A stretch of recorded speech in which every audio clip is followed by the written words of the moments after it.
1 گھنٹے کا تقریباً خطاب تھا.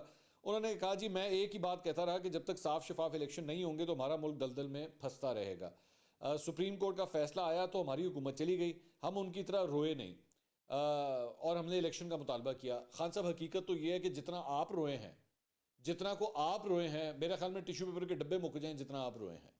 ٹھیک ہے کہ آپ کی حکومت چلی گئی, کیونکہ اس کے بعد جو پٹ سیپا ہوا ہے اور جو جس طریقے سے جھوٹ کی پوری ایک فیکٹری چلی ہے اگلے کئی مہینے آپ کی حکومت جانے کے بعد, آپ اوپر سے آپ کہتے ہیں ہم روئے نہیں. مطلب آپ نے دنیا جہان کی کنسپریسی تھیوریز بنا دی, امریکہ سے لے کے محسن نقوی تک, امریکہ سے لے کے محسن نقوی تک جو ہے وہ آپ نے چھوڑا نہیں. بلکہ میں تو حیران تھا کہ شاید گلی محلوں کے اندر جو گنگو تیلی گھوم رہے ہوتے ہیں شاید ان کے اوپر بھی آپ الزام لگا دیتے کہ پائن ادھی وے تو بھی ساری حکومت گئی ہے. تو اس کو رونا نہیں کہتے تو اور کیا کہتے ہیں؟ جبکہ اسی امریکہ کے حوالے سے آپ دنیا جہان کے الزامات لگانے کے بعد انہی امریکیوں کے ساتھ بیٹھ کے آپ گپے بھی مارتے ہیں, ان کے ساتھ چائے بھی پیتے ہیں آپ. تو اس کو رونا دھونا نہیں کہیں گے تو اور کیا کریں گے؟ اس کے بعد انہوں نے کہا کہ جی دوسری ایک بڑی اس میں امپورٹنٹ بات یہ ہے کہ بھائی وہ سپریم کورٹ کا جو فیصلہ آیا تھا نا آپ کے خلاف, وہ بھی آپ نے چونکہ غیر آئینی اور غیر قانونی حرکت کی تھی تو جس کی وجہ سے سپریم کورٹ کا فیصلہ آیا تھا.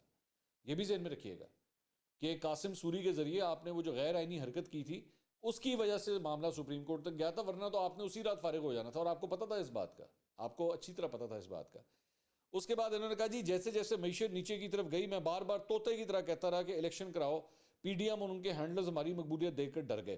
اچھا وہ الیکشن کراؤ بھی جو ہے وہ تب آپ نے بولنا شروع کیا جب آپ کو اس بات کا احساس ہو گیا کہ اب میری پاپولیرٹی جو ہے نا, جو میں نے جھوٹ سارا گڑا ہوا تھا وہ اب بک گیا ہے, لوگوں نے خرید لیا ہے. اور لوگوں نے آج بھی خریدا ہوا ہے, یہ میں آپ کو بھی بتا دوں کہ لوگوں نے آپ کا وہ جھوٹ خریدا ہوا ہے, اچھا خاصا خریدا ہوا ہے, اور وہ ووٹ بھی دیں گے آپ کو کیونکہ آپ نے لوگوں کو صحیح بیوقوف بنایا. میں ویسے لفظ کچھ اور بولنے لگا تھا لیکن بیوقوف ہی ٹھیک ہے کہ آپ نے صحیح بیوقوف ان کو بنایا اور ووٹ لے جائیں گے آپ. ماشاءاللہ پاکستانی قوم جو ہے وہ شہزادی قوم ہے, وہ بڑی جلدی میں ہمیشہ اس قوم کے بارے میں کہتا ہوں یہ اتنی بھولی قوم ہے, اور ہمارے یہاں سے جو ہے نا مٹھی بھر سیاستدان جو ہے نا ان کو بڑے آرام سے بیوقوف بنا لیتے ہیں. اور اچھی بات ہے, بالکل ٹھیک ہے, پھر ہونا چاہیے, اور یہ ان کا رائٹ ہے, یہ ان کا رائٹ ہے کہ جس کو مرضی ووٹ کریں, اور سب کو پورے پاکستان کو جو ہے پھر اس کے بعد اس کا احترام کرنا چاہیے.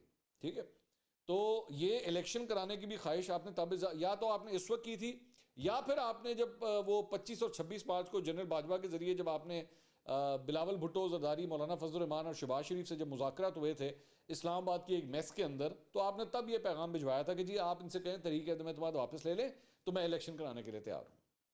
ٹھیک ہے, یہ اگر آپ کو یاد ہو. لیکن ظاہری بات ہے کیونکہ یہ